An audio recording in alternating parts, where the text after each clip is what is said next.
l'administrateur délégué de Avieta Food Group. Vous fabriquez des gaufres aux fruits, des galettes de riz avec du chocolat, enfin plutôt dans tout ce qui est biscuiterie, boulangerie. Vous avez racheté la société, en tout cas une partie de la société à l'origine il y a une douzaine d'années. Et pour cela, vous vous êtes fait aider par Investsud. Est-ce que vous auriez pu faire grandir cette société, qui au départ avait 5 personnes et aujourd'hui on a près de 150, sans justement ce soutien, cet accompagnement, ou est-ce qu'il aurait pu venir d'ailleurs? Je ne pense pas que ça aurait été possible. Quelle est la raison pour laquelle je me suis tourné vers Investsud? C'est qu'à l'époque, je n'avais pas les moyens personnels de reprendre directement la société au moment où je l'ai reprise, et que Avieta était la propriété de deux entrepreneurs qu'il avait créés et qui partaient vers les pays pas les pays en voie de développement, mais qui repartaient vers les pays de l'Est en Tchéquie. J'ai d'abord pris une participation de 5% dans le capital de la société pour ensuite, après 6 mois, 8 mois, en reprendre les 95 qui restaient. Donc à ce moment-là, j'ai cherché sur le marché des partenaires financiers qui pouvaient m'aider. J'avais trouvé une société d'Invest Capital qui était à Bruxelles, mais qui était nettement plus cher en taux d'intérêt que ce que m'a proposé Investsud à l'époque.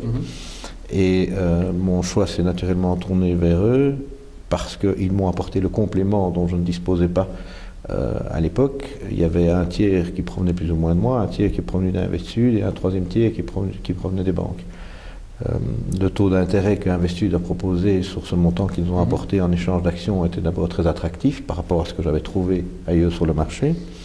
Et en plus, point très important, en tout cas à mes yeux à l'époque, et ça s'est révélé encore plus vrai aujourd'hui, c'est que Investsud m'a proposé de mettre cet argent à disposition en échange d'actions, mais en ne participant pas à la plus-value sur le capital et sur la valeur de l'entreprise pour la suite des opérations. Ce que vous expliquez, c'est, outre l'apport en capital d'Investsud, c'est que le fait d'avoir un partenaire comme celui-là dans votre capital a rassuré les banques qui devaient apporter des compléments et qui vous ont accordé de la sorte également un taux d'intérêt qui était plus favorable que ce n'aurait été le cas si ils avaient dû vous supporter tout seul. Tout ça, absolument. C'est ça.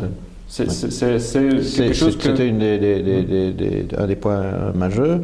Peut-être là, c'est un point qui est moins à travers les chiffres, mais c'était aussi la présence à mes côtés d'Investsud qui m'a aidé à la reprise, donc à la négociation de la reprise auprès des anciens propriétaires. Donc ils m'ont aiguillé pour que les contrats, toute la partie administrative se passe bien, tous les conseils de reprise également.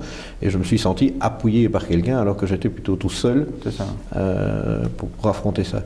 Par la suite, au cours des 10-15 années, puisque maintenant il y a environ 12 ou 13 ans de ça, j'ai bien entendu gardé Investsud dans le conseil. Monsieur Bernès, qui siège comme administrateur, a toujours été à mes côtés pour prendre toutes les décisions importantes que tout entrepreneur se doit de décider tout au long de l'évolution de l'entreprise. J'ai eu chaque fois des avis posés, des avis extérieurs, donc pas mêlés au débat idée. Et donc ça m'a été d'un appui précieux aussi.